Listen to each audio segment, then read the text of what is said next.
Eu nasci em Conselheiro Lafayette, em 1931. Estudei por lá o tempo que podia, depois fui em frente e vim fazer medicina. Comecei o curso em 1950, terminei em 55. No curso, eu cheguei a imaginar um monte de coisa que eu queria fazer, mas que, felizmente para mim, não sei se felizmente para os clientes, acabei entrando para a pediatria. Eu até, durante muito tempo, pensava em fazer clínica médica, fazer gastroenterologia. Durante o curso, insisti muito em dermatologia. Tinha eu e um colega de turma, nós ficamos um ano inteiro, no quinto ano, trabalhando com o Oswaldo Costa. Foi um líder em dermatologia, né? Então, cheguei entusiasmado. Depois, por cargas d'água, não sei como aconteceu, a República toda nossa começou a ter vaga no São Vicente, começou a ir para lá. Um já mexia na ortopedia, o outro já mexia na clínica médica, um entrou para a urologia, e tinha uma vaga na pediatria, então eu entrei nela. Quer dizer, tinha uma vaga, não era, tinha um lugar para você se candidatar. Como eu disse, no quarto ano você virava attaché, né? Virava attaché, e ia trabalhar lá na enfermaria. O departamento, naquele tempo não era departamento, era clínica pediátrica, médica e higiene infantil. Depois é que virou o departamento de pediatria, né? Então aí os professores na época votavam para indicar quem deveria ser o interno residente. Mas no meu ano não teve, eu entrei como attaché e durante não apareceu ninguém para concorrer na pediatria, não. Então eu já fui automaticamente indicado, né? No sexto ano já fui trabalhar na enfermaria. Pra você ter uma ideia, naquele tempo, isso em 55, a enfermaria já tinha 30 leitos para criança, tinha 16 ou 18 litros por berçário. Em berçário a gente chamava a menina até 1 ano de idade, ficava lá, e tinha uma enfermaria vaga, e punha quantos precisasse, chamado de isolamento, que não isolava nada na época, né?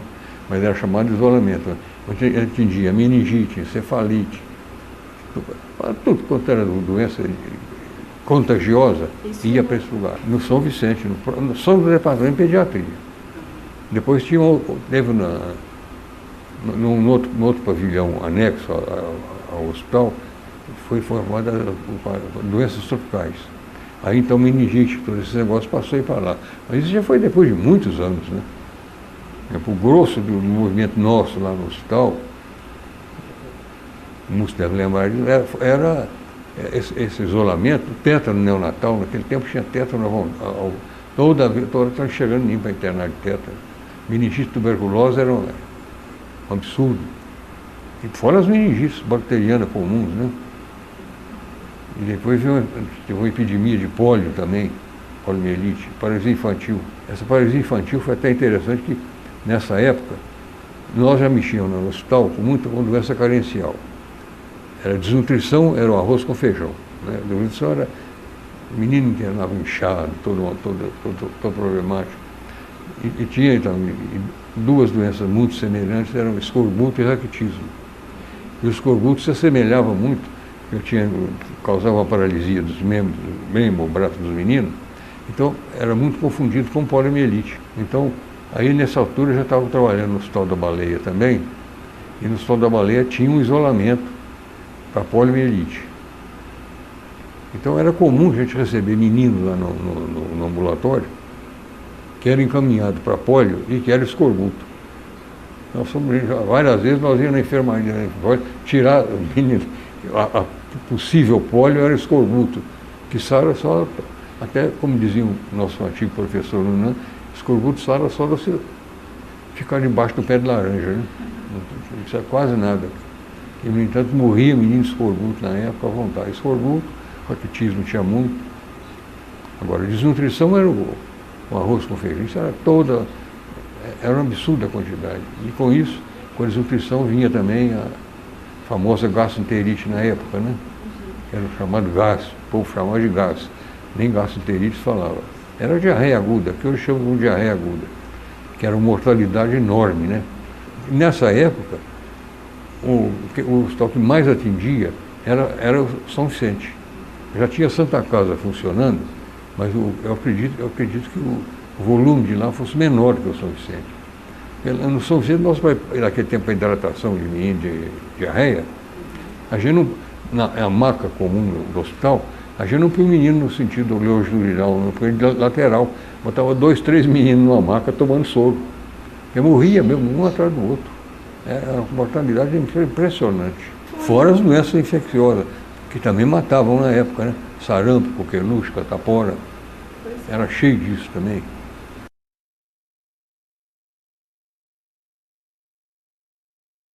Agora que eu estou comecei a aprender essa internet, né? A única coisa que me dá satisfação de olhar é pegar as revistas novas e ver o que está acontecendo em pediatria. O médico hoje, quer dizer, pode ser que trabalhe mais assim, em plantão, essas coisas. Mas no nosso tempo, nessa época, a primeira coisa é o seguinte, já não tinha hospital de emergência, não tinha CTI, não tinha nada disso. Então a gente era um CTI ambulante. O menino está passando mal, já ia a gente lá atender. Primeiro em casa, depois ele ficava no hospital. Se estava no hospital, muitas vezes tinha que ficar de plantão, porque a enfermeira naquele tempo muitas nem sabiam pegar a veia, né? Tinha que fazer tudo. Carregar balão de oxigênio. Antigamente oxigênio. Hoje vem tudo no tubinho, na parede, você só liga lá, pronto. Naquele tempo a gente tinha que vinha aqueles tubos de oxigênio de todo tamanho, tinha que sair carregando aquele para o hospital para ligar, para botar o menino respirar sem dificuldade, né?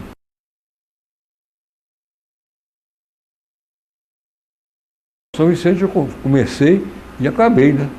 Comecei e acabei, porque a minha vida inteira de pediatra foi lá.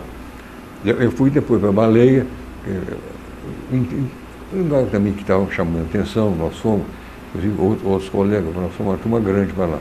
Trabalhei como dando substituição, inclusive na presidência. Eu tinha outro lugar que tinha lá no São Vicente, que trabalhava, o centro de choferes, era lá perto da praça ali onde era a feira de amostra. Então a gente ficava se virando através disso, substituía num lugar, substituía no outro, para ganhar os dinheirinhos, né? A gente sobreviveu, né? Quer dizer, devia estar dando para pagar a comida, né? Eu tenho a impressão que o médico era mais bem remunerado na época.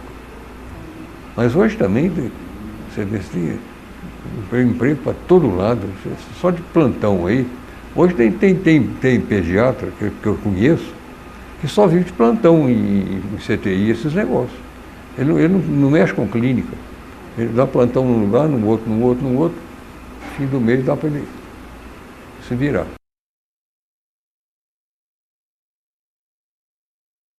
Antigamente tinha só o catedrático, né, que regia cadeira, tinha os assistentes, né? Você podia fazer o concurso, esse negócio lá, mas a cátedra era vitalícia.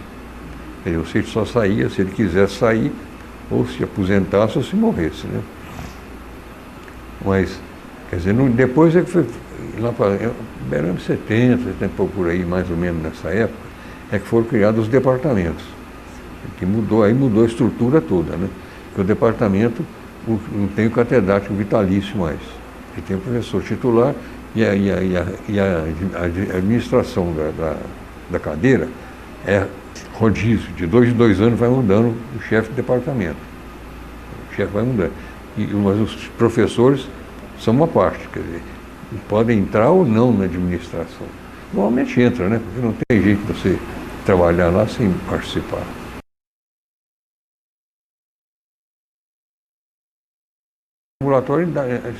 Ambulatório de pediatria, né? Clínica pediátrica. Esse atendia tudo que chegasse. Tudo que chegasse tinha que atender. Mas depois, com o passar do tempo, foram se criando subespecialidades, né? Quer dizer, se bem que a nossa luta toda lá é o seguinte, você pode ser especialista, mas ele tem que primeiro ser pediatra geral. A especialidade ele pode exercer desde que ele tenha conhecimento da pediatria em toque.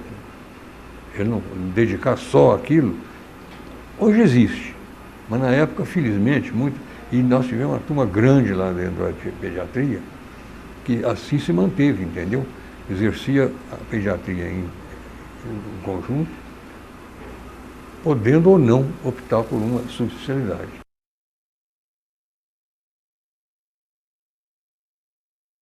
É importantíssimo, porque o doente não. Você pode ter um doente com pneumonia, mas pode ter uma porção de patologia junto, pode ter outras coisas associadas. E muitas vezes aquele episódio que ele admite como sendo especialidade faz parte de um conjunto de sintomas e sinais de uma doença diferente do que o especialista está querendo ver. Então ele pode se dedicar, mas ele não pode nunca deixar de entender a criança não só no aspecto de saúde, aspecto psíquico, aspecto social e aspecto familiar. O pediatra não pode deixar de reconhecer essa porção de coisa. Porque, você vê, antigamente, quando a gente fazia muita visita, ia atendimento em casa, quantas vezes você chegava numa casa e você chegava e via por que o menino estava doente. Teve uma que eu entrei, que eu me lembro há muitos anos, o menino, botaram uma cama do menino, um bercinho que o menino dormia, debaixo de uma persiana, que só de você bater assim nela, saía poeira, saía até bicho lá. Quer dizer, e esse menino vivia chiando. Se vocês não mudar de casa, não tirar o menino desse lugar, ele não vai melhorar nunca. Quer dizer, se o sujeito não fosse na casa do doente, ele não teria visto nunca isso, né?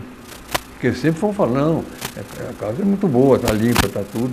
Não entende que uma persiana pode juntar um monte de coisa ali, né? Você tinha que saber utilizar esse recurso, né? Porque você entrar na casa de uma família, não é uma visita, né? Ali quando você entra como médico, você está participando de tudo ali dentro. Então tem que ter um bom senso muito grande para não extrapolar o que ele deve fazer, né?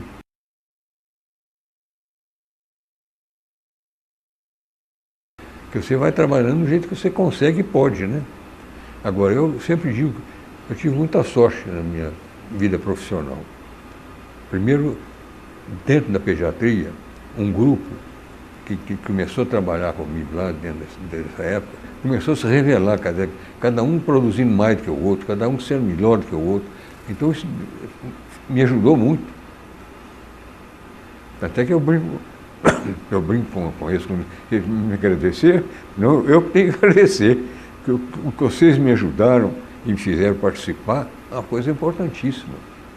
Porque se não fosse a presença deles, o estímulo deles, o questionamento, aquela pergunta, aquela coisa toda, a enfermaria você trabalha 26 horas por dia, né?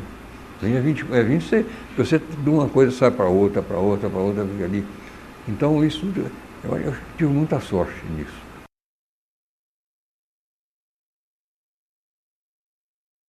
Primeiro eu vou te explicar por que surgiu a academia. Quando o Dr. Orleans foi presidente da Sociedade de Pediatria, ele me convidou para ser presidente de honra da sociedade. Como eu já havia sido há pouco tempo, por um outro pediatra lá da escola, o Werneck, já havia sido presidente de honra no período dele, eu falei, Orleans, pega um outro para chamar, para ver. Tem tanta gente aí que está precisando, que merece, né? E ele falou, não, mas eu quero que seja você. Foi bom, então seja feita a vossa vontade, né? Fui eu ser o presidente de honra.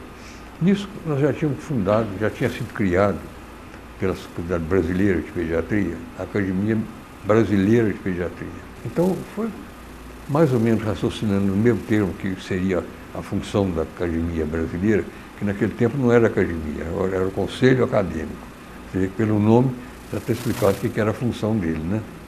Desse conselho, que depois se transformou em Academia Brasileira de Pediatria. Então eu sugeri ao Orleans, tomando posse lá, inventando uns discursos para fazer, né? Então eu sugeri isso para o Orleans. E ele gostou da ideia. Então pegou um grupo, chamou um grupo e constituiu esse grupo para estudar a possibilidade da criação da academia. Inicialmente esse grupo, acho que chamou o Navan, não posso dizer esse não lembro de cabeça, mas teve o Navantino, o Tonelli, eu eles me chamaram, eu, o Toninho, o Davantino. Como é que chama? O Orleans pegou um grupo lá e sugeriu então que a gente tocasse bonde. Vamos ver se tem condições de fazer essa academia. E aí fizemos inicialmente conselho acadêmico, logo como já tinha vezes, logo virou depois também a Academia Mineira de Pediatria. Né? E aí nós começamos, o Múcio foi um dos fundadores também, Múcio, Davantino, Tonelli, Guerra, o Nívio, Mário Moreira, Zé Américo, Nívio, Brasil Lima, Valdir e o Wilson Rocha. E aí nós começamos a discutir o assunto, fomos discutindo e achamos que valia a pena a gente tentar fazer esse conselho, possivelmente como futura academia. Aí foram designados os fundadores, o fundador, foi criado os patronos das cadeiras, e depois foi sugerir indicação para quem possíveis ocupantes das cadeiras. E com isso foram 20 cadeiras, né? Sendo que nós, que éramos os fundadores na época, por uma questão de bom senso, achamos que nós não devíamos ser considerados o patrono. Quer dizer, que deixasse, a hora que a gente começasse a morrer, ainda não tinha morrido nenhum nessa época, né? Começasse a morrer, passaria por uma cadeira, ocuparia uma cadeira, mas não teria patrono. Aí, depois, com as reuniões sucessivas, a academia mudou esse conceito. Então, a proporção que o acadêmico, o fundador, morre, ele abre uma vaga. Está sobrando pouca gente, né? Mas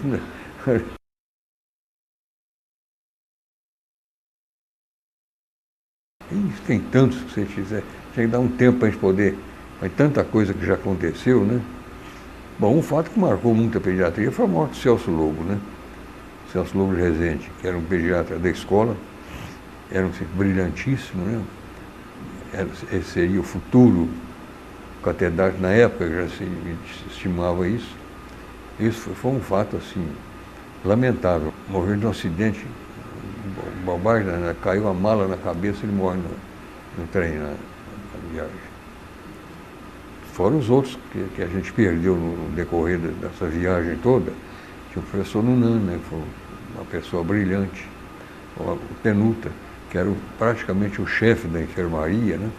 Tendo que tomar conta ali do hospital todo, trabalhava junto com o Nunan, o Mário Moreira.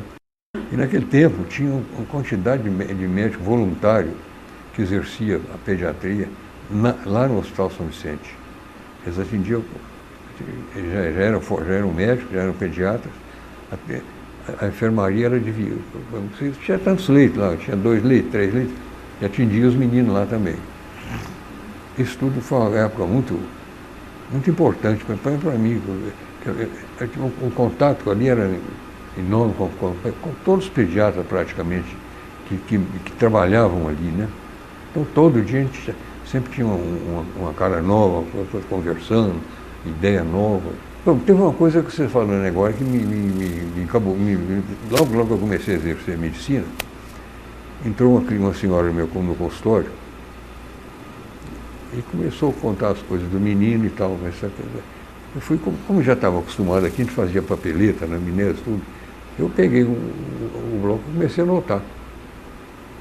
A dona depois me levantou, assim, insultantemente, e falou: "O senhor já vai fazer a receita? Você está igual aos outros, não precisa só contar o que tem, você já vai receitar para o menino?" Eu, com calma, calma, eu estou notando o que a senhora queixou. Eu ainda vou examinar o menino, ver o que pode ser e tudo. Aí ela sentou e calmou. Mas você vê como é. Isso é antigo, não é de hoje, né? Não é de hoje, não.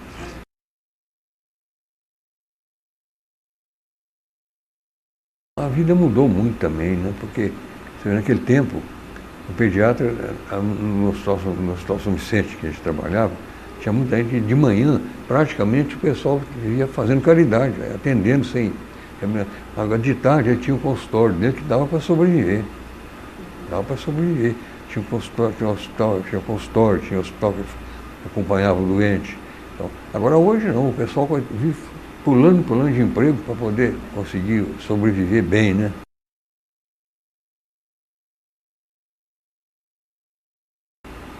Essa é uma boa pergunta. Por que ela fica doente, né? Quer dizer, no entendimento do pediatra, ela não deveria ficar. A criança devia ser bem acompanhada, bem atendida, ser fazer tudo quanto é prevenção possível, ser bem acompanhada, ser bem orientada na parte alimentar, para evitar justamente que ela tenha essa doença. Você vê que hoje tem uma parte da pediatria que é referente a doenças da idade adulta que começam a se manifestar na infância. Então, isso faz lembrar o quê? Que o importante na pediatria é a puericultura. Quer dizer, o estudo, o acompanhamento da criança, nem desde que nasce, desde o período pré-natal, desde que a criança é gerada, é importante que esse tenha esse acompanhamento e, principalmente, chamando muita atenção hoje, esses primeiros 1000 dias de vida, os primeiros 2 anos, né? Primeiros 1000 dias, é 360, praticamente da gestação ao 2º ano de vida.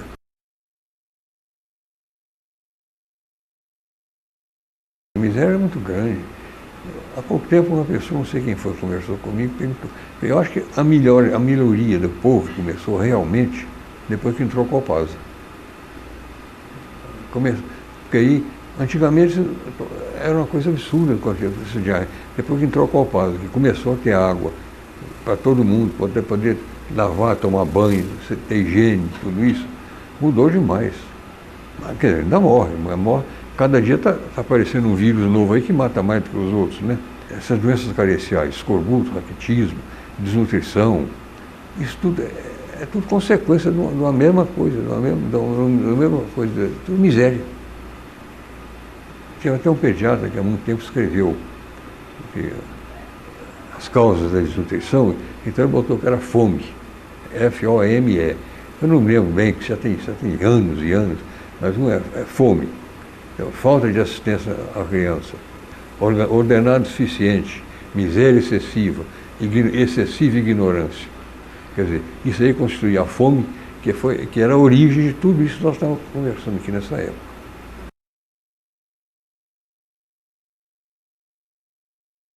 E a coisa pior que tem nesse mundo é dar conselho, né?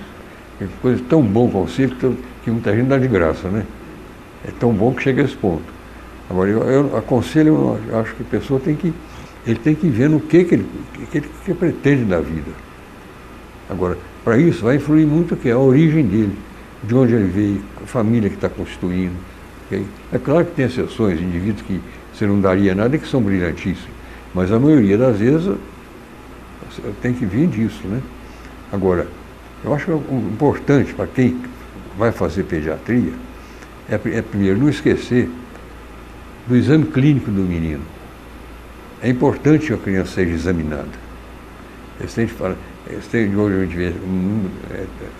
ter técnico em medicina, né?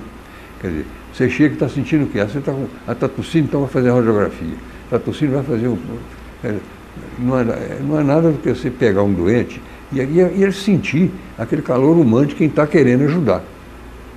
Né? De quem está querendo ser útil para ele de algum modo, né?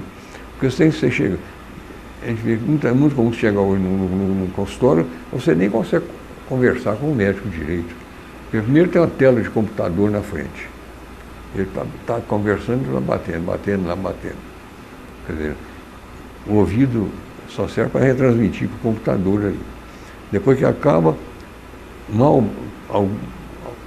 examina ou não um doente, mas já vem aquela lista de exame. Aí vem pegar os resultados, para ver, quer dizer, o doente some nesse negócio todo, vai ficar na doença, o que o indivíduo tem? Até que uma coisa que se pedia muito, que já pede nas enfermarias e tudo, é não falar com o menino do leite tal que está com tal doença. Dá o nome do menino e é o calor humano, né? Quer dizer, você chegar a sentir que ele é gente igual a gente e que você está querendo ajudar. Né? A vida hoje é uma correria. Para que eu corri o dia inteiro desse jeito? Você não sabe para quê.